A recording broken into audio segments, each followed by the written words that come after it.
इसीलिए अब आपसे आपको याद रखना है कि मैंने पहले ही कहा था कि आपको जो स्ट्रेटजी बनानी है वो लॉजिकल बनानी है। तो आपको आपका हाउ पता चल गया, सिलेबस में ही दिया हुआ था, लेकिन कहीं ये नहीं दिया था कि सबसे पहला सब्जेक्ट कौन सा पढ़ना है। आपका बेस ही कमजोर हो गया तो इमारत तो ढह जाएगी। तो एथिक्स से हमें शुरुआत करनी है। जब एथिक्स हम पढ़ लेंगे तब हमें कौन सा सब्जेक्ट पढ़ना चाहिए। आपने अक्सर सुना होगा कि सारे विषयों की जननी क्या है, ज्योग्राफी। तो ज्योग्राफी हम लोगों को अगला स्टेप होगा। ज्योग्राफी से हम लोगों को पूरी शुरुआत करनी है। मैं पूरा रोड मैप बताऊंगा, हर एक चीज बताऊंगा, जिससे आपके मन में कोई कंफ्यूजन नहीं होगा। तो आप स्टेप बाय स्टेप सारी चीजों को ध्यान से सुनते जाइए। अब ज्योग्राफी क्या है, जिसे बोलते भूगोल। भूगोल में हम क्या पढ़ते हैं, एक तरीके से भू यानी कि पृथ्वी के बारे में ही पढ़ते हैं। पृथ्वी की आंतरिक संरचना, वायु संरचना, और इसी के चक्कर में हमको एनवायरनमेंट भी पढ़ना पड़ जाता है। सौरमंडल के भी बारे में पढ़ना पड़ जाता है। पृथ्वी कहाँ है, सौरमंडल में ही स्थित है।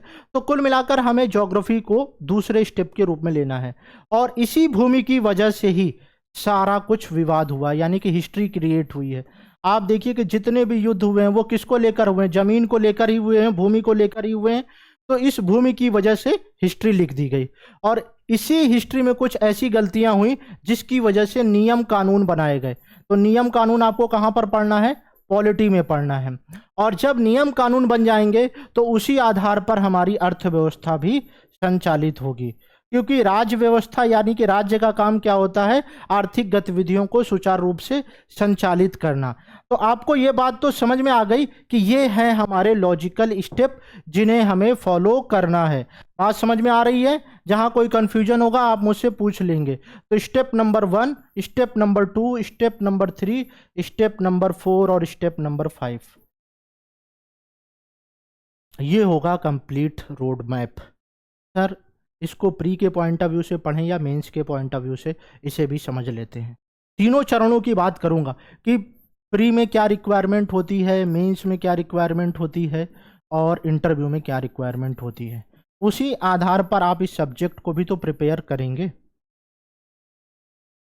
तो प्रीलिम्स में आपको पता होगा कि अब फैक्ट, कॉन्सेप्ट और ऑपरेशंस, उसके इम्पैक्ट, यानी कि अगर आप कोई भी टॉपिक पढ़ रहे हैं तो उसके फैक्ट को पढ़ लीजिए, उसके कॉन्सेप्ट को समझ लीजिए, और जो उसके इम्पैक्ट ऑपरेशंस हैं उनको समझ लेंगे तो वो आपका हो जाएगा। फिर मेंस के लिए दो क्वालिटी चाहिए होती है। एक तो हो जाता है एनालिटिकल पावर, और दूसरा हो जाता है प्रॉब्लम सॉल्विंग। यानी कि कोई भी समस्या है तो उसका समाधान रिलेटेड आपको फैक्ट बेस्ड क्वेश्चंस, आपको चीजें पता होनी चाहिए। और इंटरव्यू में आप किस तरीके के डिसीजन मेकर हैं,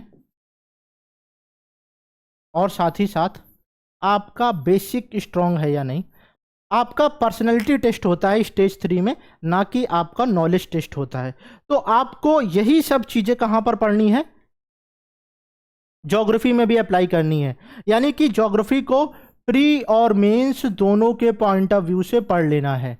यानी कि जब आप कोई टॉपिक पढ़ रहे होंगे तो वहां पर आपको fact, concept, operations, analytical power और प्रॉब्लम सॉल्विंग, ये सारी चीजें ऐड कर लेनी है, और बेसिक्स ऐड कर लेना है। अगर कोई ऐसा लग रहा है कि यहाँ पे अगर आप क्या कहते हैं, अगर भूस्खलन हो गया आपके ज़िले में, ऐसी स्थिति में आप क्या करेंगे, तो उसके लिए भी आप यहीं पर तैयारी कर लेंगे और वो आपके इंटरव्यू की तैयारी हो जाएगी। तो इसी प्रकार से आपको जब आप कोई सब्जेक्ट पढ़ रहे होंगे तो वो तीनों स्टेजेस को ध्यान में रखकर कर रहे होंगे। इस चीज़ का आप स्क्रीनशॉट ले लीजिए ताकि आप ये चीज़ जान लें कि प्रीलिम्स की क्या रिक्वायरमेंट होती है, मेंस की क्या रिक्वायरमेंट होती है, और इंटरव्यू की। किसी भी स्टेज की अलग अलग तरीके से तैयारी नहीं होती है, कॉम्प्रिहेंसिव तैयारी होती है।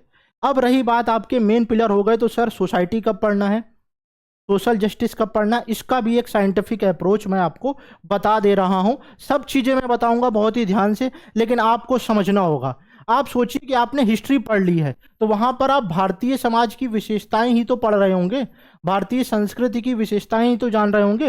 हिस्ट्री पढ़ लिया तो अब आपको इंडियन सोसाइटी भी समझ में आएगी। ठीक है।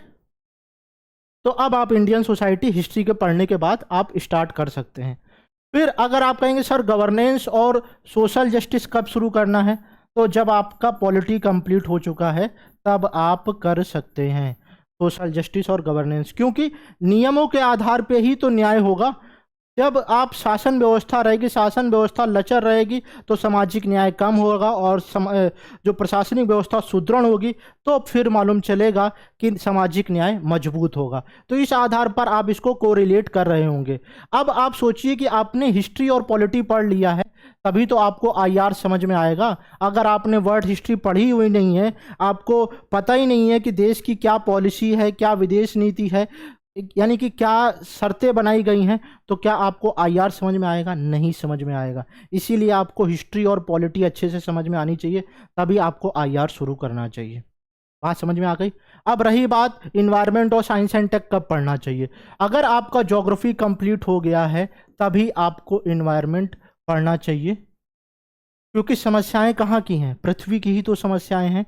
चाहे वायु प्रदूषण हो, चाहे वो जल प्रदूषण हो, चाहे वो मृदा प्रदूषण हो। आईयूसीएन की सूची है तो वो क्यों बनाई गई है, ये आपको ज्योग्राफी पढ़ते समय ही समझ में आएगा। और फिर इसी से कनेक्ट करके आपको साइंस एंड टेक भी पढ़ना है। तो यानी कि ये तीन एक साथ कोरिलेट करके पढ़ना है, और हिस्ट्री, ज्योग्राफी, पॉलिटी, इकोनॉमी इस तरीके से कोरिलेट करके पढ़ना है। जब आपने हिस्ट्री पढ़ ली है, आपने सोसाइटी पढ़ लिया है, तब आप पढ़ेंगे इंटरनल सिक्योरिटी। समझ में आ रहा है? तभी आप पढ़ेंगे डिजास्टर मैनेजमेंट, क्योंकि आपने इन्वायरमेंट समझ लिया है, आपने ज्योग्राफी समझ लिया है, तब जाकर आपको डिजास्टर मैनेजमेंट भी कनेक्ट हो जाएगा। तो अब आप देखिए कि किस तरीके से आपकी कॉम्प्रिहेंसिव तैयारी हो गई और सब डॉट एक दूसरे से इंटरकनेक्ट हो गए। अब आपको याद करने की कोई समस्या रह जाएगी? मालूम चलेगा नहीं। क्यों? क्योंकि अब आपने सारे डॉट्स एक दूसरे से इंटरकनेक्ट कर दिया है। यानी कि अगर पहली चीज याद है तो दूसरी भी याद हो जाएगी, पहली और दूसरी याद है तो तीसरी भी याद आ जाएगी, और अगर चौथी को याद करना होगा तो पहली, दूसरी, तीसरी याद होगी तो चौथा भी याद हो जाएगा। इंटरडिसिप्लिनरी अप्रोच इसी को बोलते हैं। और एक सफल प्रशासक बनने के लिए आपके अंदर इंटरडिसिप्लिनरी अप्रोच होना ही चाहिए। इसलिए आपको ये मैंने फॉर्मूला